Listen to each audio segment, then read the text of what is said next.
Well, I was saying to Yui in the corner, get more on the right hand, let your shots go a little bit more. Let's have a bit more fluent, rather than just sitting on the jab. But then I thought to myself, well, you're 23, you're doing enough, and he was clearly winning it. So that's what I had him in my mind. He could have done more, Yui, and like I said, for Yui, he could have threw more right hands. But when he did throw, he looked good doing it. But he made up for a movement on the jab. I thought Joseph got out box this evening. I really did. Do you think Huey wasn't aggressive enough though? Do you think that's what the judges saw? Yeah, absolutely. They've looked at Joseph coming forward and trying to make a fight. But, there's coming forward and missing, not being able to land anything. So that should not be scored. Do you think the judges were influenced by all the fuss this week that Higgins made, getting the referee and judge swapped? Do you think that kind of played? Well, absolutely. The board go, they're so rigid. They don't like to be known as any tarnish whatsoever. So I think Terry O'Connor, especially when he scored 1-110, 1-118, definitely had an influence. He just backed off it completely. So for a young man at 23 years of age to get a raw decision like this, I'm unhappy with it, because if Joseph Parker beat Yui and beat him fair and squarely, I'd say congratulations, he's 23, he can come again. And look, he's lost the decision, there's nothing I can do about it, and congratulations to them, it's not their fault. But the officials are diabolical. We need severely looking at, because I don't know what fight they was looking at. Did you have any concerns about the judges before the match? No, because I don't like to look at politics and get involved in all of that. I just do what I do with the boxing. And when I thought to myself, when he changed O'Connor around, he switched him around, I thought, well, there's no problem anyway. Scored a fight properly. But there's no way, when you look at the video back, Joseph Parker won that fight. He didn't win it. Do you hold any hope of this appeal that Mick's doing working? Well, appeals or whatever, but, they should be fair enough to give my son a rematch, because, he's been robbed here today. And I know Joseph Parker and his family are lovely people, so have a look at it. You're looking at my interview, give my son a rematch, because you never beat my son this evening. Would you go down to for that rematch? Provided I can get my visa, I'll go anywhere in the world and take him, because he didn't beat Yui Fury tonight.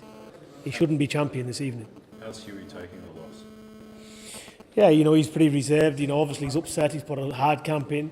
I've not spoke to him yet. There was an accidental clash of heads. He had some stitches. But he'll be okay, I said to him, look, keep your chin up. I said, there's things that you've done wrong there. I said, which we will discuss regarding sending the right hand over more. I said, but you won the fight. I said, you're a world champion in my eyes. I do believe that, because every time I speak, I give analysations on fights. I have a look at them. Joseph Parker did not win that fight, because I'm looking at it from the ring. I'm analysing it. Joseph Parker had success in small amounts, but it wasn't enough. He was getting caught too much. Peter, if your son doesn't get the rematch, where does it go from here? Have you made any plans at all? I'm not making any plans. He's 23 years of age. He's an uncrowned world champion today at 23. So the world's at his feet, isn't it? So when this kid's got so much talent, just 23 years of age, when he gets the things going which I want him to get in the ring, he's going to be phenomenal. He's going to wipe the floor with everything, because Joseph Parker's a good fighter. I always said he's a very good fighter. But Yui made a Joseph Parker, a world champion, look very ordinary today.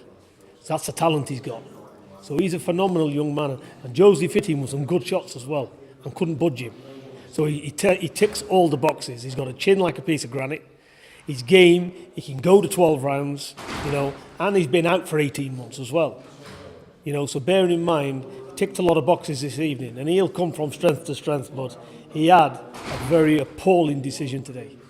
Peter, in my eyes, the first 4 rounds, he controlled the fight with his jab. Yeah. And then something just happened. Why did he change the strategy?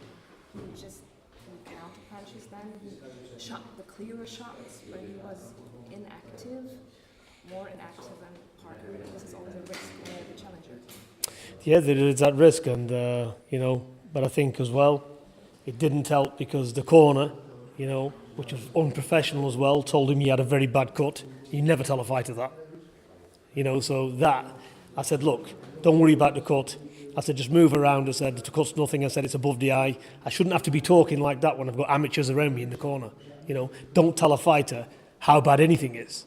You know, so he was obviously looking at that as well and protecting it. So that probably made him reserve a little bit, you know, after the fourth round, because when he got the cut, he was more careful. You know, so there is things like that. But he ticks the boxes again, because at least he's navigating his way through the fight and trying not to make the cut any worse as well. So probably a little bit was down to that. Obviously, you had an 18-month layoff. Do you think if he was more sharp, he would have thrown more combinations when Parker was coming in?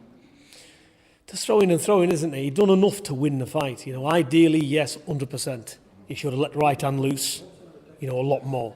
He should have just stepped back, right hand straight over the top. And he was successful when he was doing that. He was successful in doing it, and he was landing the uppercut, but it wasn't enough.